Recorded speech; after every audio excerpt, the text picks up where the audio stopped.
the forgotten rebellion that almost toppled the British Empire, the Vellore Mutiny of 1806.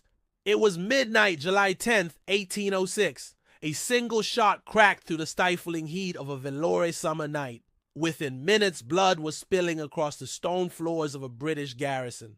By dawn, over 100 British soldiers lay dead, hacked down by Indian Sepoys in what would become the British Empire's most terrifying wake-up call.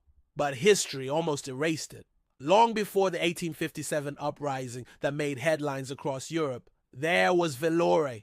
Not a footnote, not a coincidence. A full-scale rebellion, planned in silence, ignited in fury, and smothered before the world could see its flame. This is the story of the Vellore Mutiny, a forgotten revolt that could have changed the course of India's future had it not been silenced by the very empire it dared to defy. At the turn of the 19th century, the British East India Company was not just a trading enterprise. It was a conquering army with its grip tightening across the Indian subcontinent. By 1806, their control extended over Madras, Bombay, and Calcutta. But controlling territory was never the hard part. Controlling hearts and beliefs was. In the fortress town of Vellore in southern India, the British stationed a garrison of Indian Sepoys, soldiers who served under the company's command. These weren't rebels. They were professional, trained men from respected families, many with ancestral traditions of serving kings and empires. And with them came deep cultural customs, religious rituals, and military pride. But the British didn't see them that way. In a bid to modernize their army, the East India Company issued a new dress code. The Sepoys were now forbidden from wearing religious marks on their foreheads. Their beards were to be shaved, turbans replaced with European-style hats. And the new hats, they were coated with leather, cowhide, and pigskin. For Hindus, the cow is sacred. For Muslims, the pig is impure. To the British, it was uniform. To the Sepoys, it was sacrilege. These weren't minor changes. They were deliberate attacks on identity, on faith, on dignity. Whispers began to spread through the barracks. This wasn't about discipline. It was about erasure. The mutiny wasn't born in a moment. It was forged over months of humiliation, mistrust, and cold dismissal from British officers who failed to understand the fire they were lighting. And then came the spark. Among the prisoners held in Vellore Fort were the sons and daughters of Tipu Sultan, the legendary Tiger of Mysore, who had fought the British in 4 bloody wars and died in 1799. Now his heirs were prisoners, stripped of power, but not of influence. Rumors began that Tipu's sons were secretly plotting a revolt, that they were communicating with discontented Sepoys, offering the one thing they truly lacked, a cause.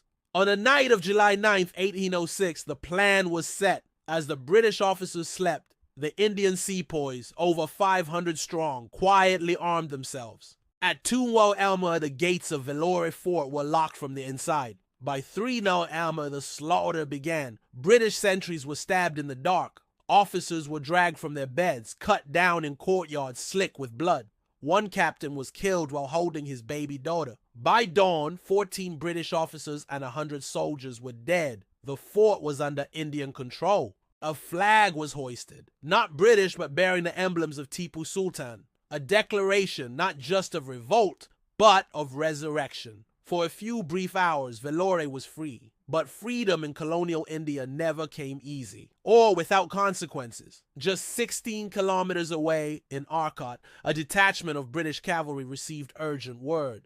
They rode through the night, arrived by sunrise, and launched a swift, brutal counterattack. Over 350 Indian Sepoys were killed on the spot.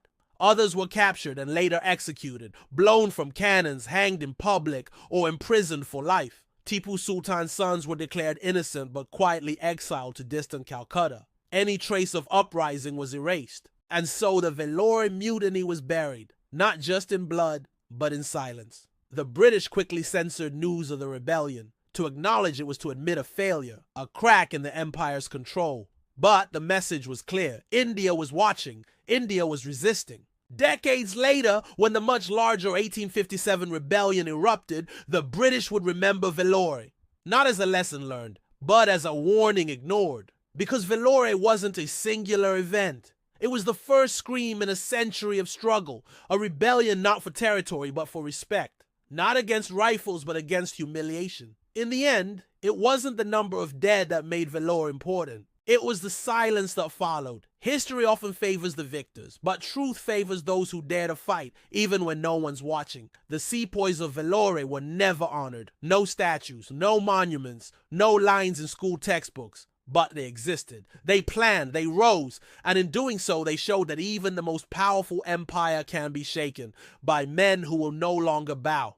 The British called it a mutiny, but to those who remember, it was the first true revolt for India's soul. And revolutions, no matter how quiet, never truly die.